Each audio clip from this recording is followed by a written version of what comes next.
Good afternoon, everyone, or good evening, rather. How are you all today? I hope everyone Doing is well. well. It's good to see so many different people here, so many different faces joining us tonight to talk about generative AI. So, we're going to go ahead and get started. I'm going to pull up my presentation here and share it with you all. So, bear with me one moment.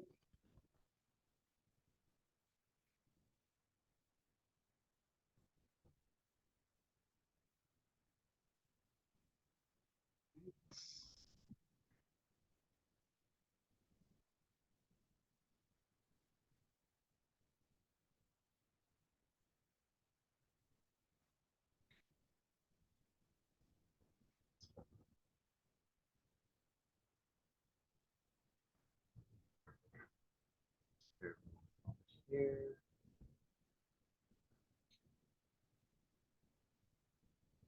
All right. So, the name of this presentation is Introduction to Generative AI, A Journey into the Now. I titled it that way because it's not a journey into the future. Generative AI is a technology that we're utilizing right now. And I think it is very good for us to begin to really digest that. I know there's been a lot of talk since 2023 or 2022 when AI jumped on the scene, and now we're moving from a lot of the awareness and the conversation into the practical use cases and how you can leverage this technology to you know grow your skills and to be able to transition into this AI age, because we're definitely going to be moving forward from here. So let's take a look. Now, before that, I just want to tell you a little bit about me. I know that there was a bio, but I just have a bit here about me, just some visualizations of two of the things you heard about in my bio. So you can see here that I'm actually in a kitchen, and this is a cuisine class that I took and learned how to make risotto, and that was very interesting. So you also see me here, uh, on the driving range, practicing my swing. Now, I included these photographs for a visual representation of me branching out, right, and trying new things. Now, these are hobbies that I have, and they are, somewhat newer hobbies within the last few years. But if you asked me 15 years ago if I was going to do either of these things, maybe I would not have. I probably wouldn't have. So I just wanted to illustrate here me embracing change, me having an open mind about possibilities. And I think that is relevant to understanding and utilizing generative AI. So for those of you, and I know that there is varying levels of understanding for generative AI, or AI in general. So I'll start with a definition. What is artificial intelligence? Artificial intelligence is essentially the ability of a computer to think and learn as a human would. So think about a system that can reason, learn, and act autonomously. Traditionally, with your computers, your cell phones, devices like that, they have computer programming, computer code. They have a set finite instruction set to which you have an input and you receive an output based on the input. And that's what generally is the case with computation. However, with artificial intelligence, we are looking at the computers being able to think on their own, essentially, based on one set of programming, which is machine learning, and how that factors in. Now, what is generative AI? If AI is machines that are thinking or reasoning as a human would, then what is generative AI? So generative AI is a subset of artificial intelligence. Now, generative AI is the ability for various types of context creation. So that's going to include your text, that's going to include your images, audio, and even synthetic data, which is data that is generated based off of the model's training. So once you train a large language model, which is the underlying technology that supports generative AI, then you can end up with the production of synthetic data.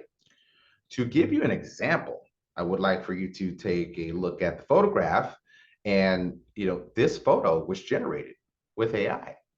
And the prompt that I used was simply a project manager working at a desk. And this is the image that was produced.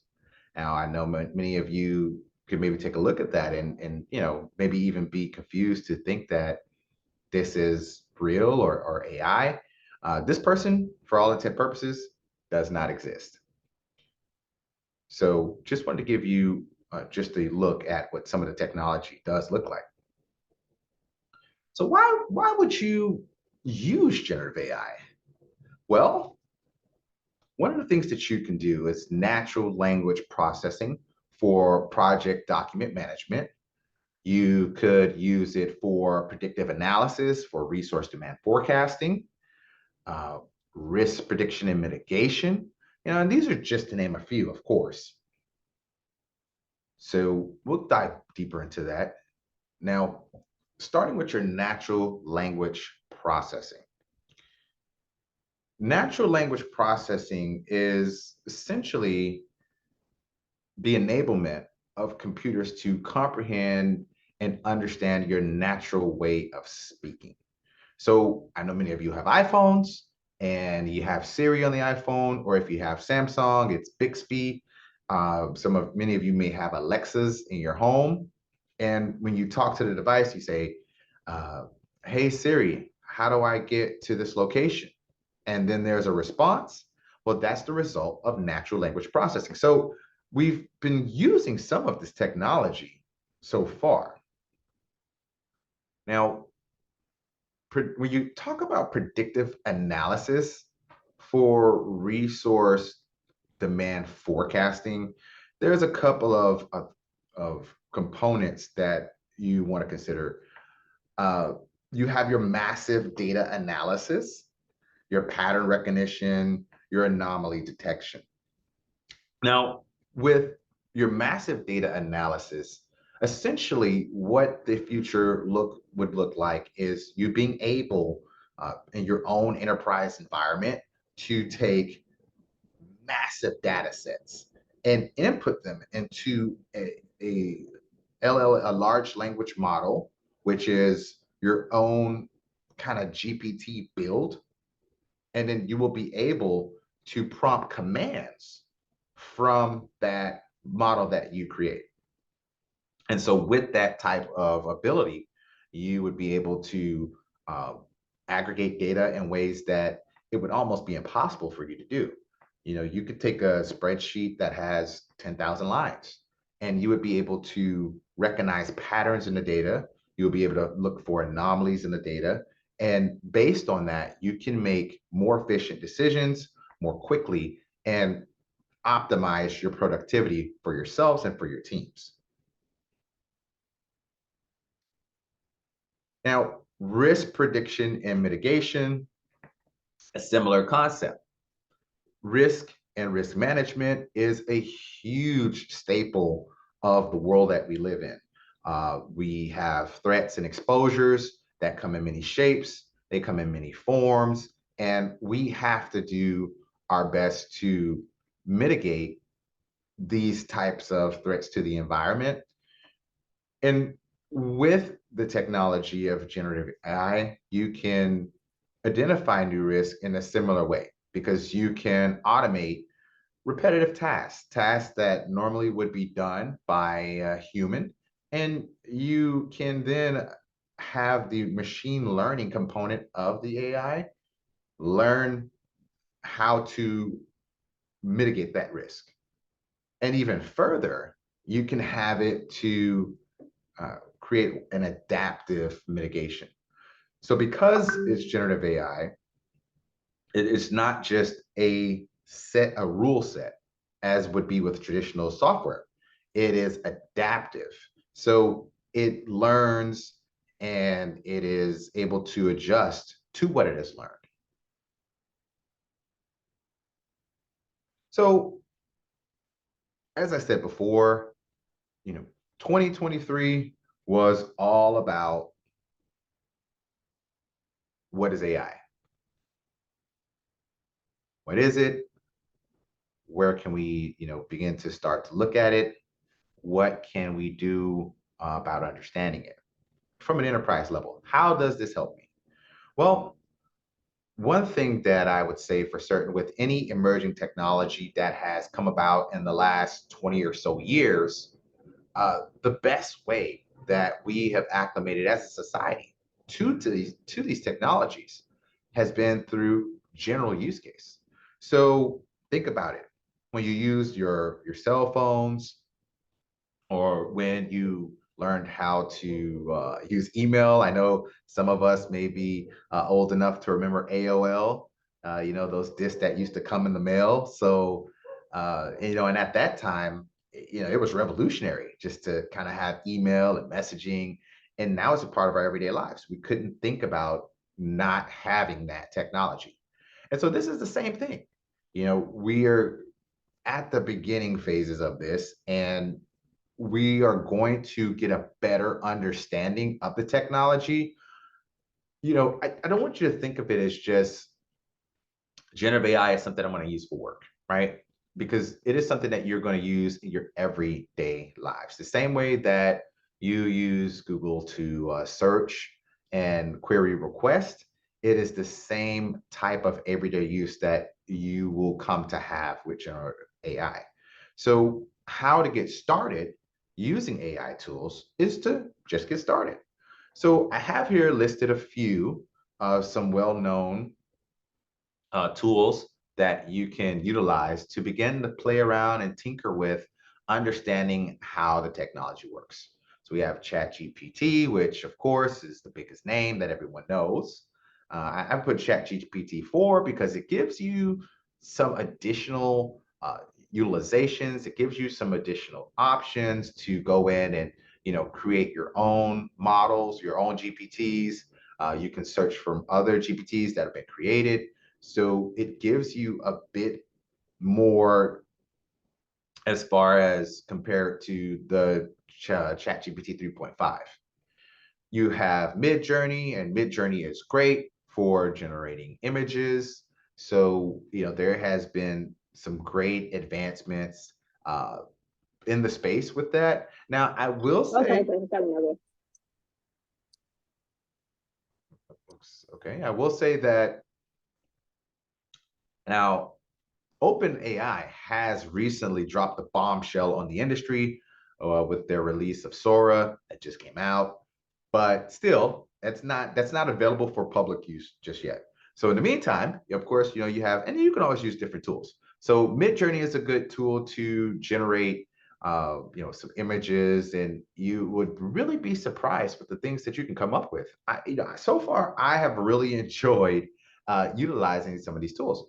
Now, the same thing with Pika, Pika.art, you're able to generate some video content, some really fun and exciting imagery. And I think it's really nice for you to kind of open your mind to what you can do with the technology. And, obviously we're talking about enterprise, but I want you to be able to open your mind to general use case, because then it will circle around to your enterprise utilization. And then Gemini also is another chat, and that's Google's chat bot. And so that's also a good one to use as well. You know, Additionally, you have some resources to learn generative AI. So say if you wanted to go to a training, there are virtual trainings, and PMI has one. Also, you have the AI Leadership Institute. Microsoft, LinkedIn, Google, even Harvard, and I believe also Stanford. So you have a lot of material that is available for you to learn, because these major organizations are really supportive of the general public understanding this technology, because they know, and you know as well, that these technologies are going to be what's new. This is not just hype. This is not just what's happening this week and then it blows over. No, this is disruptive technology. So for you all that can also remember, I want you to think back to when the internet became a popular thing. And before then, it just seemed like some novelty. But of course, again, fast forward to now, and it is just something that is infused in almost our everyday lives. I don't see a single day when most of us are not on the internet for some reason or not. So it's the same thing that you can expect with generative AI. And so, talking a little bit about some of the use cases, just want to touch on that for a little bit. Some of the things that you would be able to uh, utilize this technology for is assisting you with things that we do every single day, but we don't think about the repetitiveness. So, for example, drafting emails. You know, I imagine many of us draft several emails a day. And what if you didn't have to? What if you could generate an email in 15 seconds because you typed the prompt and then the prompt gave you a professional email, you're able to send it off, done. So a lot of what I hear is some fear, AI is going to take our jobs, people are going to get fired, but you really should think of AI as a collaborative tool. You know, when other tools have come out in the past, being able to use spreadsheets or being able, from paper spreadsheets to software for spreadsheets, or from handwriting to being able to use software to create Word documents. It's this very similar process. So I definitely want you to start to think about some of the things that you do in your everyday work day that maybe could be streamlined. And if you had that time back, it doesn't mean that you now have a lower use case for your organization, or you are less of a value creator. It just simply means that now you have more time that's freed up to work on more important matters. Now, getting into some of the nuts and bolts behind this, which is, well, how do you make some of these models do what you want them to do? And so this is something very simple that I was able to research, and you can too. The Chat GPT cheat sheet. I just put that in the search bar, and this is one of many results that came up. And so what this is how you are going to communicate with, say, a chat model such as Chat GPT to have it generate a result. So you'll see here, this is a basic structure of a prompt. So you are giving it instructions. So for example, if you look on a traditional search engine and you type into request, what's the best restaurant in town? And it gives you results. So similarly, when you're constructing a prompt, you want to have a role. So you may say something as a project manager, write a summary for an executive meeting. And so what it will do is it will provide you with a template of just that. And then you would be able to utilize that to then, of course, fulfill it with your actual information. Now, just so that you know, and just so that we are clear and giving you full transparency, do not put proprietary information into a chat model. In most cases, to my understanding, and of course, depending on your organization, but in most cases, you will probably end up, you know, no longer with them because currently, as it stands, if you put proprietary information into a model, that information is now the property of that model. So what you want to focus on is being able to understand how to use the technology so that as it further develops and it becomes more mainstream and more infused into enterprise environments, that you will have a seamless transition. So that's what I want you to really think about here, is being, and even for some of the current use cases that in which you can use this technology, as long as you're not putting in proprietary information, you can still ask it to generate, emails. You can still ask it to generate reports. You can still ask it, for presentations. You can create like templates, things like that, and you can get really creative with some of the picture generation. There are a lot of ways that you can use this now. So you can see even on this cheat sheet, sales copy, if any of you are in sales role, product description, social media post, an essay, an article, a headline. These are ways that you can use this currently. But again, just be mindful. Don't put anything from your workplace into one of these models. It probably won't end well. Now, I do want you to remember that 2024 is the year of AI. And I want you to remember that you are here. Here we are, all the way down here. You see the little stick person. And this is how far, I want you to think of it in these terms. So I know you've been hearing about it. It's been all over everywhere, but in the grand scheme of what this technology will be moving forward, period, we're just at the beginning. We're still early. There's still time. You're not left behind. And you have more than enough resources available to really involve yourself with this and to begin to just understanding it. And, hey, I understand, it's new. And sometimes with things that are new, there can be some hesitancy. There can be some, I'll even say denial. I don't really need that. Or, maybe I don't want to really, but I cannot stress enough the level in which this technology is going to really catapult the way that we do business. Just to give you just one example, my firm, of course, is Accenture, and our CEO released publicly that we are spending $3 billion to invest in upskilling our workforce. Billion with a B. So just to give you insight on the type of investment that is being put to work.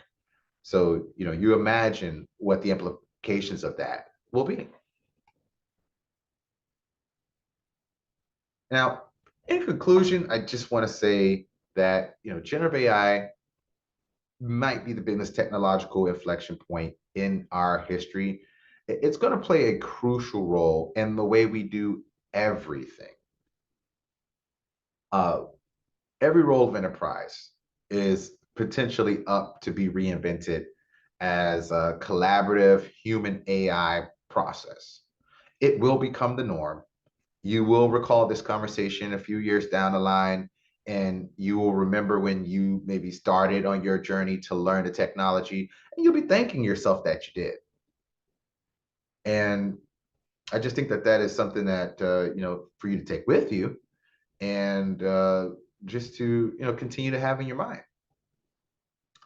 Now, for this here, this is as announced in my intro, the South Florida Generative AI User Group. And we are on meetup.com. And essentially what this is, as you can see, we have a variety of different personalities here. I'm here in the back, due to height reasons. So I'm back here behind the hand hearts. And essentially what this is a group of AI enthusiasts, people who are looking to understand this technology. Now, if you can see, as you can see, that even the young children are here now, they're learning this now. So this is going to be a part of their everyday lives in the same way that we understand how the internet works now. And so this just as another example of what is coming down the pipeline. So I would say for those of you who are interested, please join us. We have monthly meetings, and what we do is we come together, we talk about the technology, we encourage one another. It's a very safe space. And our leader in this space, and I'm the co-organizer, but the organizer and the host is Noelle Russell, and she is a top voice in AI. Uh, um, uh, she was nominated by LinkedIn for that. Also, Microsoft MVP. She also worked on the Accenture Global AI team, and so she is there, giving us leadership and guidance as well. So it's really cool, and I definitely would encourage you all to come out. I would love to meet you in person, and let's have a conversation about what's to come and what we can do to learn and grow and connect together. So at this point, I would like to open it up for some questions. I think that I see that there has been some questions coming up in the chat, and I know that they're probably being taken down. So uh, please. Thank you, Adam, for that wonderful presentation on OpenAI. I'm going to just read through some of the points that I actually saw in the chat, and then once I kind of go those, then I'll open up the floor for anyone who has any questions. There was a note by Daniel Torres who talked about, the ChatGPT 4 as a paid option and how he felt it was a little bit oversized for beginners. Do you want to give a little insights into that functionality for those who kind of go between whether or not of using the free version versus doing the paid ChatGPT 4 version? Absolutely. And it is interesting that you bring that up. I brought up let me see if I have it here. Okay, so I brought up GPT-4 as an option if once you have utilized GPT 3.5, you've had some time to play around with it and do some things. The 3.5 has a cutoff as far as the amount of data that it has been fed. And once you have gotten your bearings, then you may opt for the GPT-4, which has the monthly price point. I think it's about $20 a month, and it gives you a little bit more options. But I think for those who are new and people who are looking to just get started, you don't have to go through that right away because there's plenty that you can do. And of course, there's plenty of tools. I've seen all kind of articles. There's hundreds of AI tools, hundreds. So there's plenty of free options that you have out there.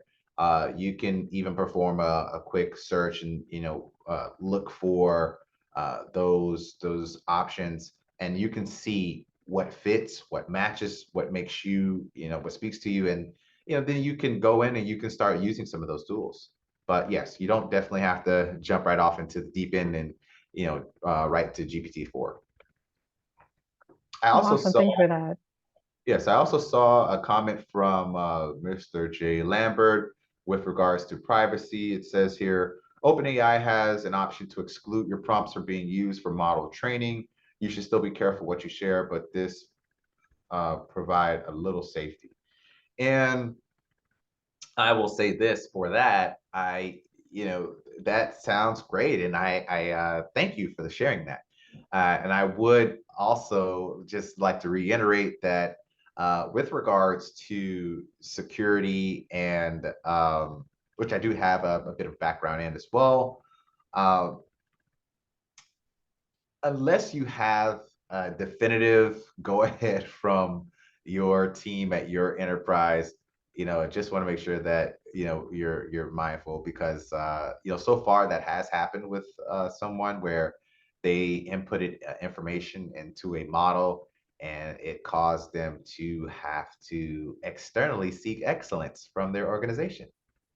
So, it's just something to be mindful about. But thank you for that, Jay.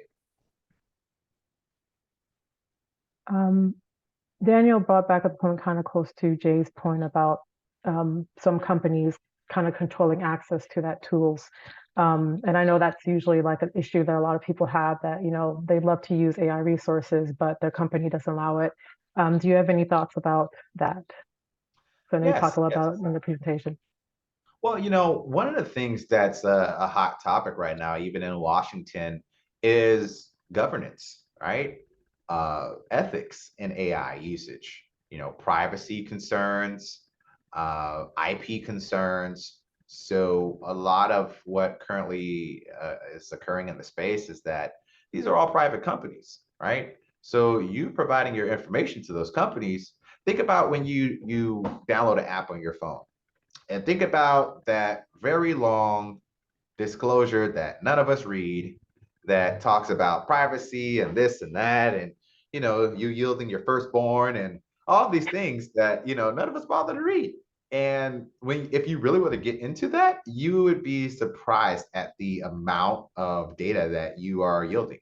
And so, for your own personal use, I mean, that's fine, because you just wanted to look at funny internet videos, or you were looking at recipes. That's fine. But when you get into the enterprise level, the conversation is still at large with regards to governance.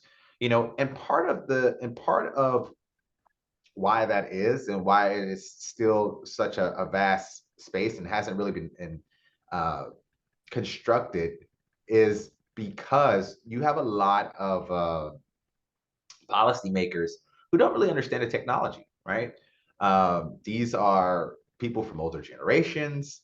Uh, this technology is not from an older generation. So being able to build framework around privacy and ethics and proper usage, it's going to take some time, and that is why you are going to have organizations that are squeamish, because um, they don't want to lose IP, because any loss of IP can be catastrophic.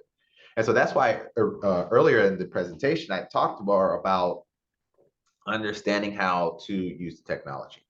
So, for example, you know how to use your cell phone. You know how to, call a restaurant and make a reservation. You already know how to do these things.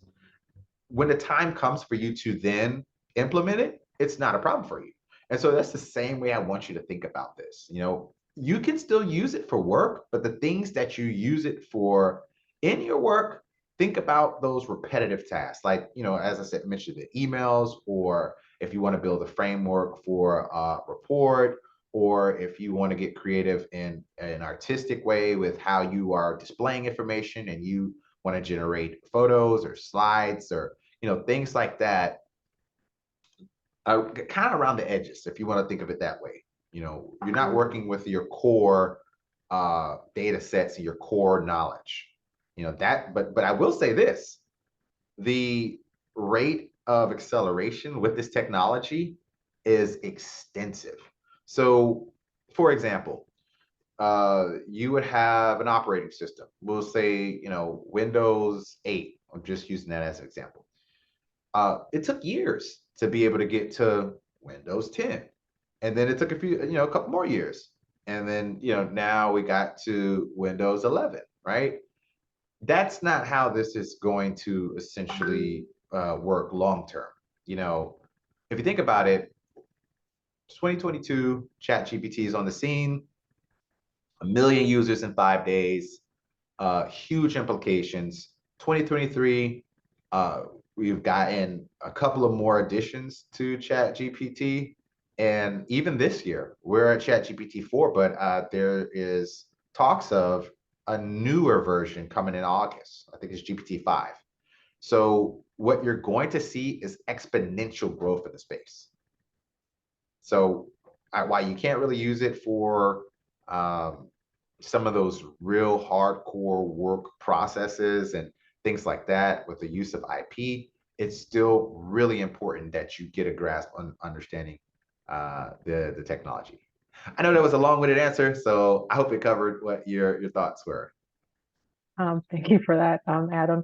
Corey put in the chat that where she said the challenge in healthcare is still wrapping their minds around governance.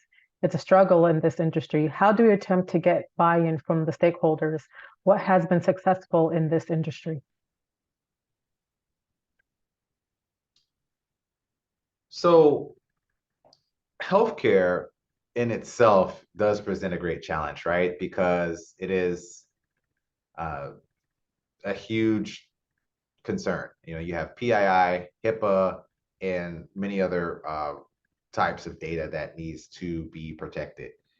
Uh, the buy-in from the stakeholders currently, from what I have seen thus far, would be potentially in some of the hardware that I see is being created based on AI technology.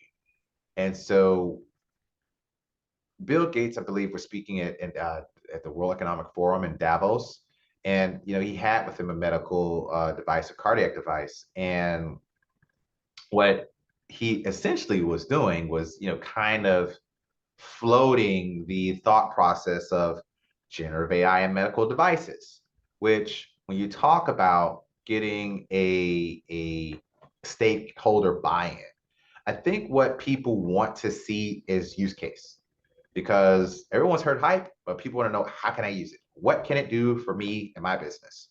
And so as some of these devices are coming to market and we're getting some real lift and positive use case from them, then that is how we start to build momentum and build steam. From a regulatory stance, like I said before, we still got some ways to go, and not just from the enterprise stance, but also from healthcare and in that sector. So in the meantime, it is just going to be one step at a time. And that was actually a conversation that's come up a couple times, which is how to get that buy-in. And part of getting the buy-in just in general is what's happening right now. People having conversations about the technology, people using the technology, people becoming comfortable with the technology. If flying cars came out tomorrow and no one wanted to use them, well, then they don't get used. So the way that technology works in any society is that we collectively come together and we decide that we're going to start utilizing the technology. You're using it, you're talking to your family, your friends, and over time, with that type of use case, then we are able to move forward with more AI. So and of course, additionally, there was an example of during the COVID pandemic, the vaccine that was generated that will have normally taken years was done in months, thanks to AI technology. So there is some use case that we're starting to see, and you just have to keep looking towards the horizons. And I'm sorry, I was looking at a note that someone wrote. You just have to keep looking towards the horizons, and just know with great confidence that there will be more to come. Thank you for that, Adam. Okay, I don't see any other questions in the chat, so I am actually going to open up the floor. Please don't be shy. Again, you don't have to come off camera, but if you have any questions you'd like to ask Adam, feel free to take yourself out of mute and go ahead.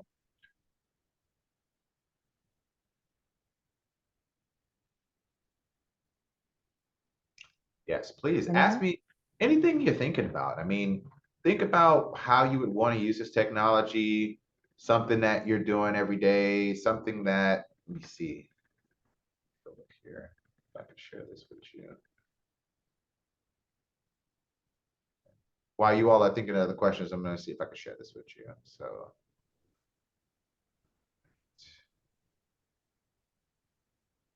So for example, all right, so this is, can you see my screen? Yes, we can. Okay, so you see here, this is GPT 3.5. right? And so I, recently acquired GPT-4, so I have both of them. But okay, so you see here it has some examples. So let's try one of these and see what happens. Let's see, plan a trip.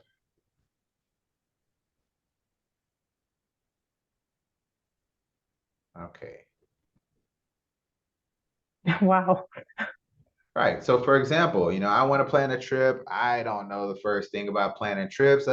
You know, let's just say end to end. So, and this is the prompt. So here's an example of a prompt. Can you help me plan to explore the Madagascar wildlife on a budget? I'd like to stay there for a week. So you see there's a natural flow and conversation. It's not technical, it's like you're talking to a friend. And so then you get a response. Okay, here's a rough plan for the long trip. And then it just goes step by step, your arrival, it's giving you, how you could potentially go about that. And, just step by step. It's an entire plan here from a click of a button. Now, how long would it take you to sit down and think through this? Longer than 10 seconds. Right. And so this is the type of thing that I'm referring to. So let's see.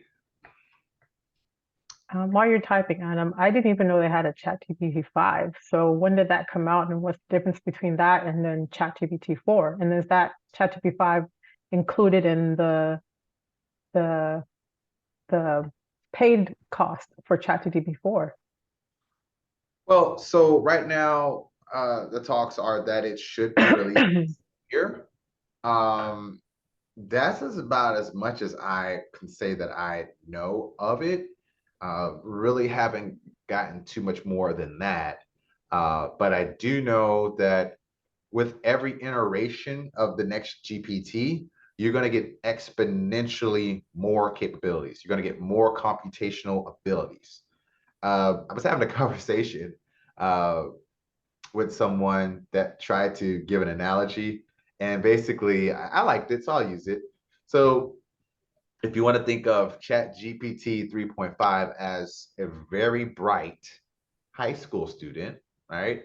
Then you would be able to think of GPT-4 as a room full of Einsteins. So that was the analogy that I received, and I thought that was, uh, I understood what he was trying to say. So, think of it in those terms. And what happens is, you know, with each iteration, they're adding in more realistic capabilities. Because even when you're using the model, it is training the model. So over time, collectively, as we're using it, it's getting smarter. The machine learning, which is how it gets smarter, is aggregating the data that we're putting into it. And from that aggregated data, then we can get into it being able to synthesize data. So that is what's coming down the pipeline. So let me see if I can. Well, Adam, I have a quick question. If you'd like to do this as another example, Daniel asked if you could do a PMP related topic in the prompt. Absolutely. Yeah, I'm going to do that right now. So give me just 1 second to. And then I'll come to you, Corey, after There we go. I had Adam. to shut off my. Yeah, I see your hand raised, Corey. I'll come to you after All this right. So prompt. yeah, actually, you saw that. Let's see. As a project manager, let's see.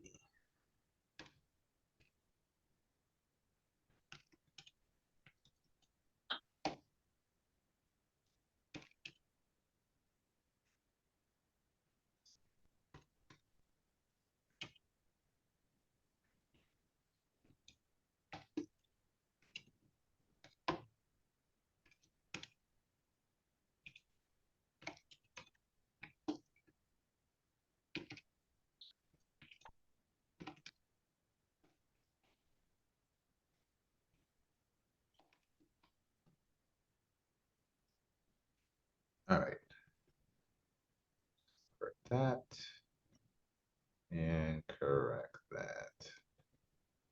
see what we get. Can you share what the prompt was?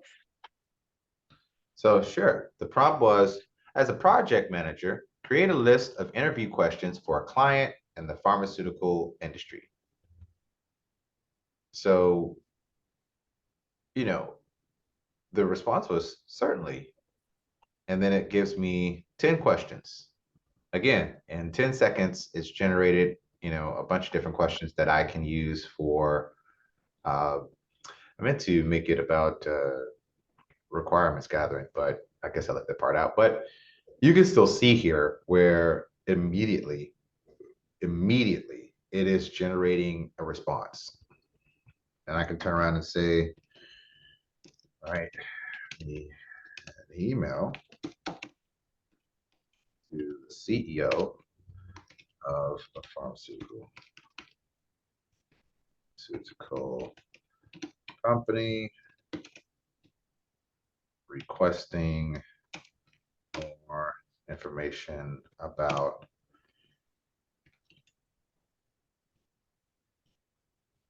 the solution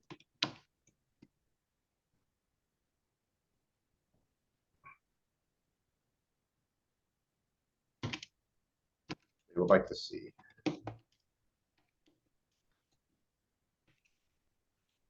For Q4. All right, so I was very specific. I said, write me an email to the CEO of a pharmaceutical company requesting more information about the solution they would like to see for Q4. So I already put at the beginning here as a project manager. So it's going to remember that when I'm down here. And this is the email that it generated. All of this.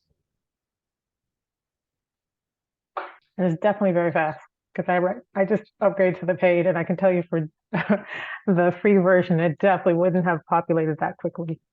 Or at least I haven't seen it populate that quickly before. Actually, this is 3.5. Really? Oh, I didn't realize you were in 3.5. It's 3.5. So you know what? You make a good point. Let's see what happens. Let me take that same prompt. Take the same prompt, copy it. Let's go to GPT-4 and so now we're in GPT-4. So let's see, paste as a project manager.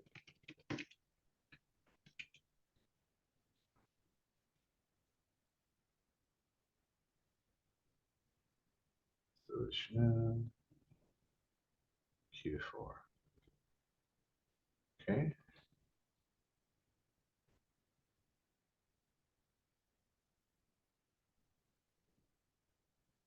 And so you can see here, it's generating an even more detailed email.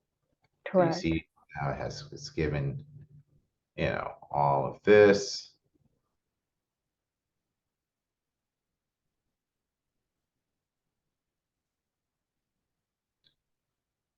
So as you can see, again, we're able to generate very quick results and no time. And this is a couple of examples. What happens when you get really good at this? What happens when, even in your day-to-day lives, you're able to use this technology for all sorts of things. And so you're getting it to generate these tasks for you in a very quick manner. And so what that's going to do is that's going to free up more time for you. It's going to free up more time. You can do other things, and it's going to allow you to optimize your work shift, your work schedule. So, I mean, that was a couple of just examples just to kind of show you. And let me see if I have the other one here. And Khadijah also made the good point about don't forget that you're a human in the equation. Always review what is generated for accuracy, which is definitely an important point. Right. You have to go over it and review it and make sure, that's the whole point. It's an assistant. It's like having an assistant Sorry about that. That's not what I wanted to show you. Let's see. There was another one I wanted to show you before we go, which is, I'm gonna pull it up here in just a second. Okay.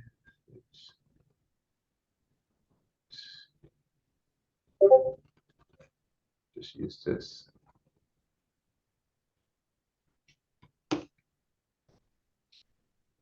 Okay. Be good. And so this is Pika art.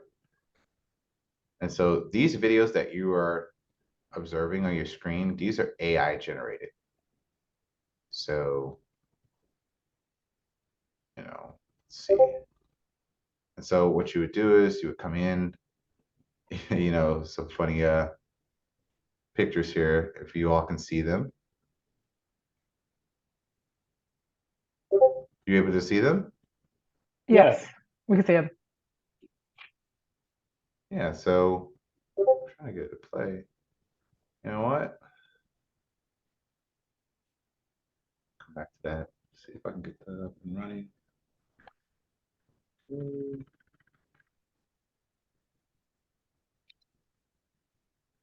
All right. So I'm back. Okay. Describe your story. So let's see. In a world where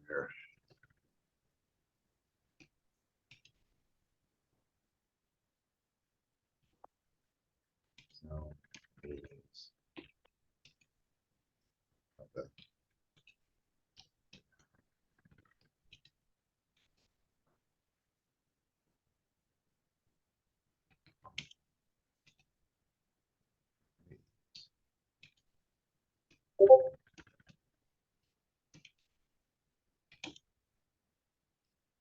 So Now, this site that you're on right now, Adam, this is just more for generative videos and pictures. yes, so this is allowing you to use text to generate a video. So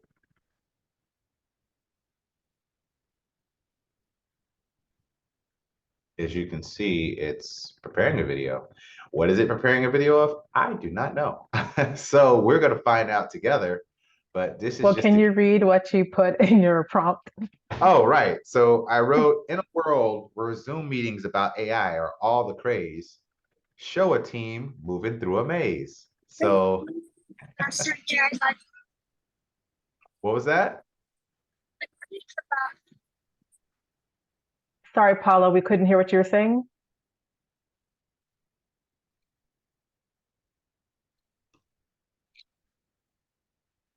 What was that? I don't know. Paula, did you have a question that you wanted to ask Adam? Sorry, I guess not. But while we're waiting for, yes. Yeah, this only the I'm working now, for example, for an engineering company, and this try to use practically every day. And as they appear in the Avengers movie, the AI is like Thanos, inevitable. It's something that nobody can stop. But it's good to be sure and check every answer, because this wonderful example that Adam is putting now is something for presentations, something like this. But I have no very good experience, for example, at the beginning with BART, the tool that Google developed at the beginning, even was offering wrong answers, wrong, related with very specific very maybe medium high uh, subjects, talking about level. So we are dealing as the project managers with very serious issues. We are dealing with budgets. We are dealing with stakeholders. We are dealing with schedules. So is good as uh, Khadija put in the, don't forget that you are human and you need to check your your part in the equation, because remember, if you make a mistake, you can't say to the client, ChatGPT said me, or Gemini said me, or whatever it said. It's your name that will be in the answer, you know? So Oh, that is absolutely. important. Yeah, this is important because Absolutely. I know Absolutely. my son is an IT manager. He is involved completely in this, and but works for a very great company, and this stuff is good for us as professionals to Mhm. see very carefully, because remember that everything that you put, copy here and paste in your document, have your sign in the end, your Right. And signature. and that's why we, earlier when we were talking, I, definitely made reference to being mindful of what you enter into these models. Additionally, some of the use case that I'm presenting to you, there is some enterprise utilization, but getting into the hardcore matters of inputting your own personal work into these models is definitely not where we are at yet, because you would need to basically hang tight for enterprise models that are going to be presented to you for you to be able to do that inside of your own organization. Or perhaps if there is a subscription model through one major vendor, something like that. Right now the idea is to get your mind around the technology, because if you decide to start to understand the technology at that point, you're going to be very far behind. And so, what we're focusing on is understanding how the thing works, being able to get in and being able to seamlessly use the technology. Know it like the back of your hand, feel very comfortable with it. Your manager walks up to you and asks you about it or asks you to utilize it, and you're like, sure, no problem. Here's this, here's that, here's this, here's that, because you have been using it and you've been growing your knowledge, you know, day in, day out, in the same way that you would use a regular Google search to look up something. You're using this technology, and so you're gaining the skill of use. And that again, I want to reiterate that as we are preparing to move towards that real firm enterprise use case. Yeah, Does that make sense? I talked with my colleagues. I said, this is like a the license, drive license. It's great, will be useful. Be aware that you are responsible for what happened in the street. Right. And so that's a great analogy. So, it's like driver's license. Well, you didn't start right out with your CDLs, let's just say, which is a commercial license. When let's say if you were to start to learn how to drive, what do? You start off with a learner's permit. It's like, okay, here's the gas, here's the brake, here's the clutch, here's how you go in reverse, here's how you go in neutral. And as time goes on, then you're like, here's an 18 gear rig. It has 18 gears. This one does this one does that. You have to make sure that you pull the brake at the same time. So, you're going to run eventually. But right now, we're working on walking together.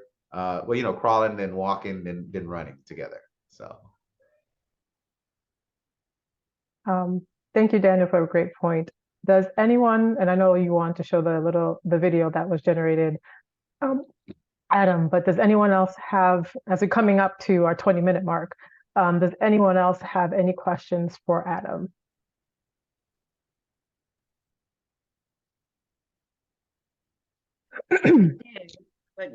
But mine is a three-part question, Katima. So let me give the floor. I've got Adam's contact. Let me give the floor to our other registrants. I can. Okay. Thank you, Corey. Anyone else on tonight's call that would like to give any feedback or any questions to Adam before we close out for this evening? Okay. Well, I don't know if Adam, if you want to, is the video that you put together, can you oh, want to right. share with us? I don't know if you, want to play? Because I am actually interested to see how it came out. Well, this is it. Can you see it? I can. So, I mean, it's a 3-second video, but Okay. this video was generated off of a sentence. I didn't write a really long story, but one line of text gave me this. So is it the So, length of the story that determines the length of the video?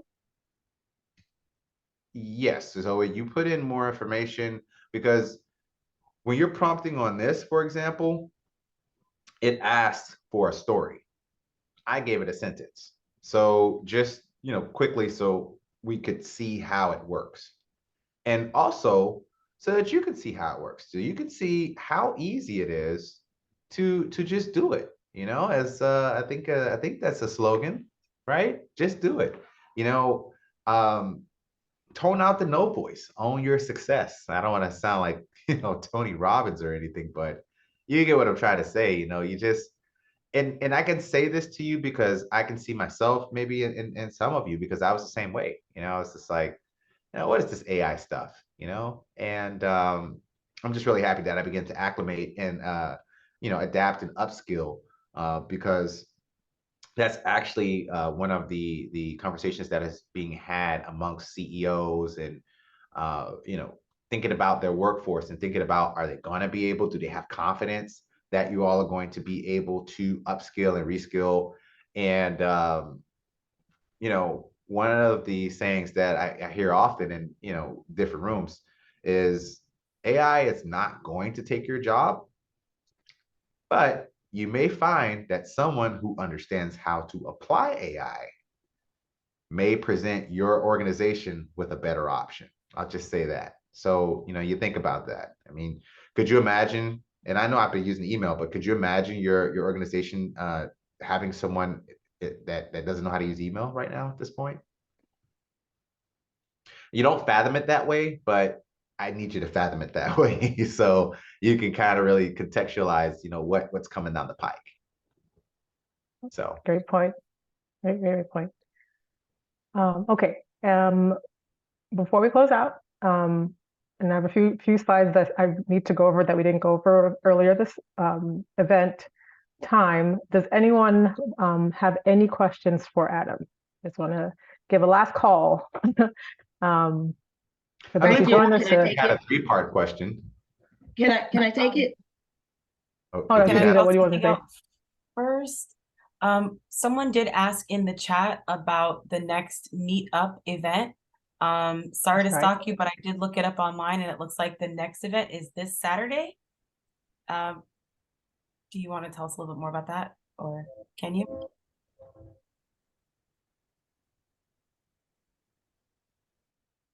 Wait, you talking to me?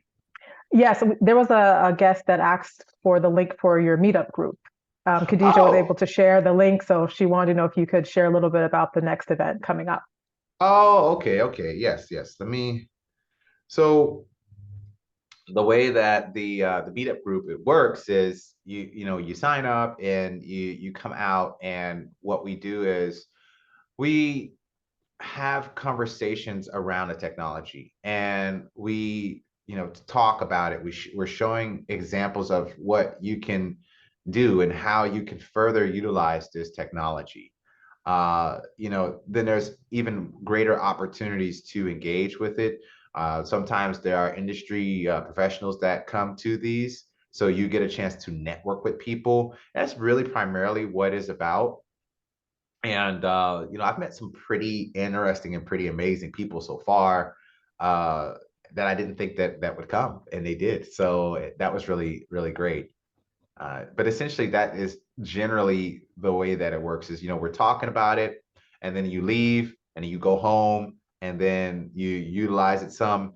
Then we come back, and then we have further conversation about it. And so what it really is it is taking the long way home, if you will, being able to gradually introduce the technology and have you gradually become more comfortable with it. And if once you do have and you have gained some mastery, we definitely welcome you to get on stage, talk about what you know. I see Jay is written in the comments that he has a custom GPT example that he can share.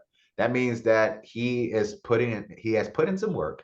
He has learned about this a bit, and just using him as an example, we'd love to have him to come down and talk about it and say, look, this is what I built, because this is how we're going to actually use this technology. This is how we're not going to be scared. Earlier, someone talked about buy-in and stakeholder buy-in. We're stakeholders. We're all stakeholders, and this is how it works. And so probably not with to today, Jay, but I would definitely 100% invite you to come out to our meetup group, and I would definitely like to, have you have that opportunity to talk about what you've created. Because I think that, so he messaged me and he says that he's created a meal planner based on the ingredients in his house and in his garden. So, I mean, think about the use case for that, I mean, right away, that's a real world, real life implication. And so that's what the group is about, coming together, building community. Because if you think about it, we are all gathered here tonight, and that's great. How many people do you know that you can talk to this about, and they actually sit there and be like, oh, okay, I'm interested. So, we're working on that collectively to build. And the more that you learn about this type of thing, the more excited you are to talk to other people about it, right? Because anything you're excited about, you're not going to be able to stop talking. You're not going to be able to shut up about, right? I mean, we're all like that for our various different things. And so over time, it'll be this. I mean, I don't know, some of you, if you were able to remember when MySpace came out, we couldn't shut up about it. It's like you can customize your page and you can put music on Oh yeah. it, I remember those days. yeah, and it was all the craze. People were going bananas. But yeah, so I would definitely say please come out. Let's see, someone else. So Khadijah wrote in an app that you can add to your smart fridge. Real quick, before I forget, speaking about apps, and for those of you who know a bit about coding, these models can generate code.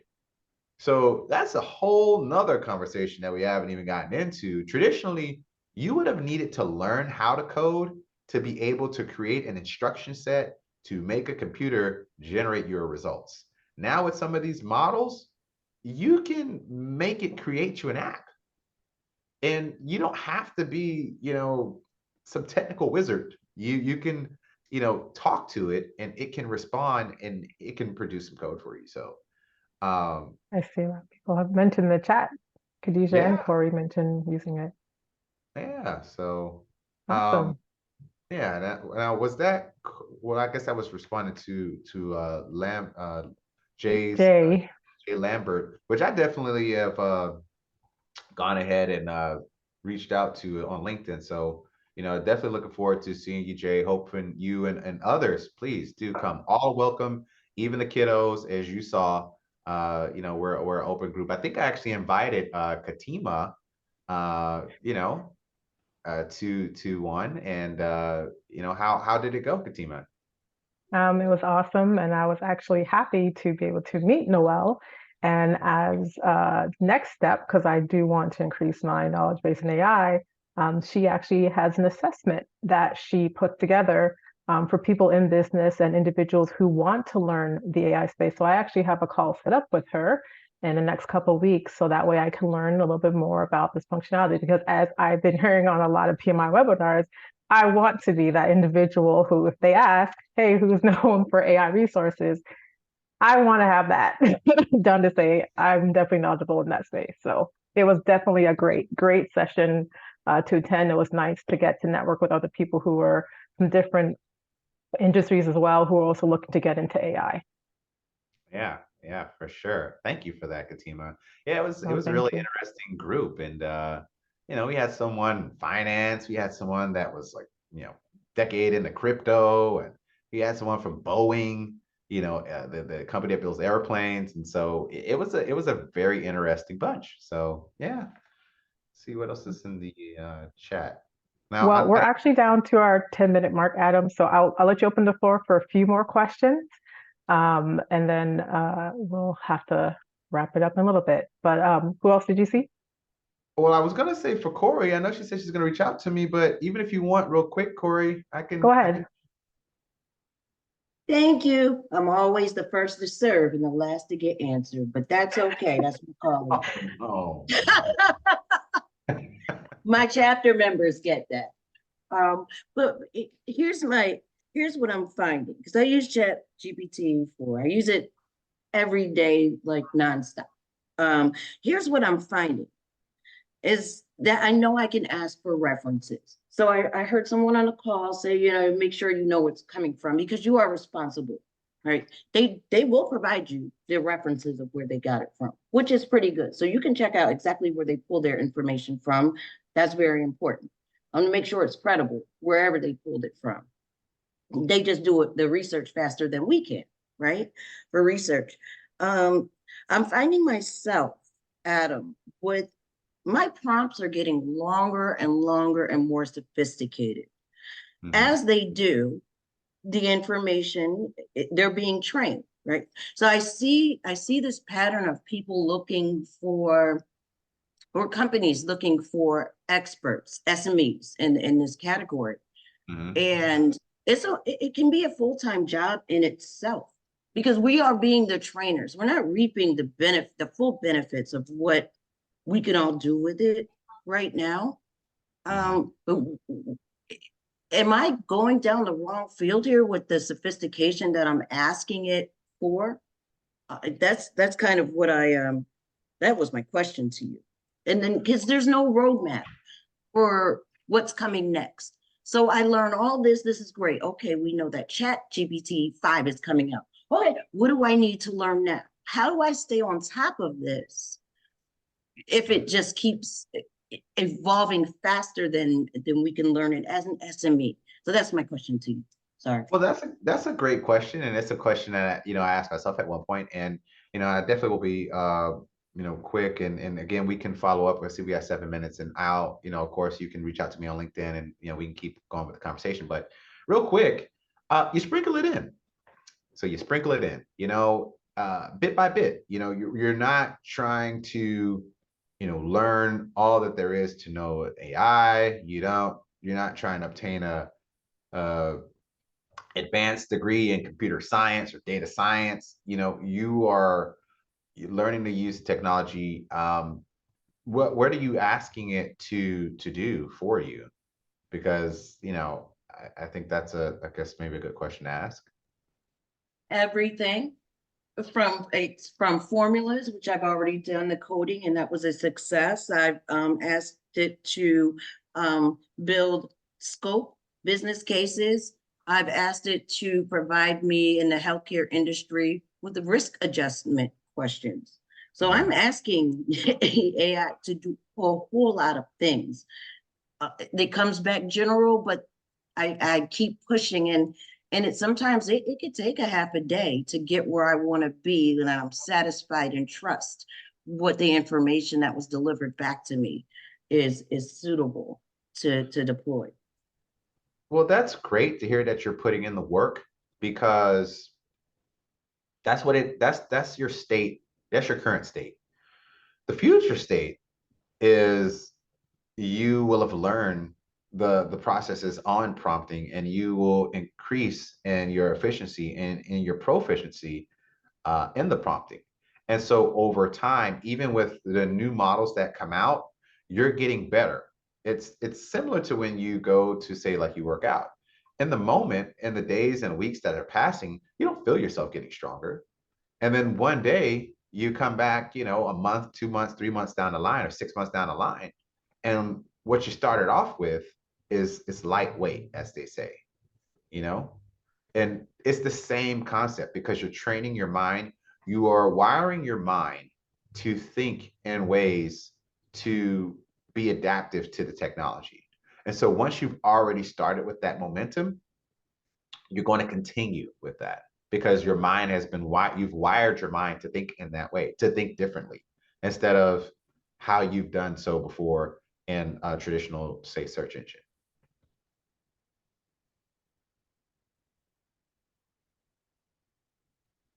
Thank Great you. response. Got it. Got it. He answered my question. I know we've got Good. 4 minutes left, but Adam, thank you so much for that. Thanks for the concept, because I think we're in the stages right now that there's a lot of fear, as you talked Oh, yeah. about. And is AI going to take over our jobs? But this is an additional job for us, as all right today. We are the trainers. We are the trainers, and that is an additional. Well, I would say just to maybe try to spread it out so much, and give yourself grace and give yourself time. You don't have to learn it all. Remember the image that I showed you, that you're right at the beginning of all of this. So give yourself time, and you are definitely a trailblazer. Would love to see you come out as well to the meetup group, and please do so, because we would love to have you and hear your story. Yes, yes. Absolutely. Thank you so much. You're welcome. All right, everyone, we have 3 minutes left. So Adam, I'm going to have you please share with those in the call how they can get in contact with you if they'd like to ask more questions about today's presentation and further AI information. Yes. Let me go and share my LinkedIn. I believe I shared it at the beginning. I will share it again. And Khadijah's also put in the meetup group for those in the chat if you'd like to take a look at that. So this is my LinkedIn link. You can send me a message and I will follow up with you. Yes, the meetup group that you see Khadijah has shared, please join. Everyone's welcome. We meet once a month at the Miami-Dade College North Campus in the AI Center, in the newly built AI Center. So come on down. Thank you, everyone. Please give Adam a round of applause. Thank you so much for your knowledge. Thank you for sharing your time with us, and we can't wait to have you back, hopefully maybe for another speaking engagement. So before I close out with everyone, before you leave the chat, there's 2 more slides I need to quickly go over that I didn't get to go from earlier today. For those of you who haven't heard about our PMP study group, please be on the lookout for it. It's on the 2nd and 4th Wednesday of the month, virtually by 7:35 p.m. And lastly, before we close out the evening, I'm sure a lot of you heard about the passing of a trailblazer in project management and PMI, James Snyder, and we wanted to give a few seconds on the call tonight to have a moment of silence in his honor. So let's just give it a few seconds and then we will close out the call.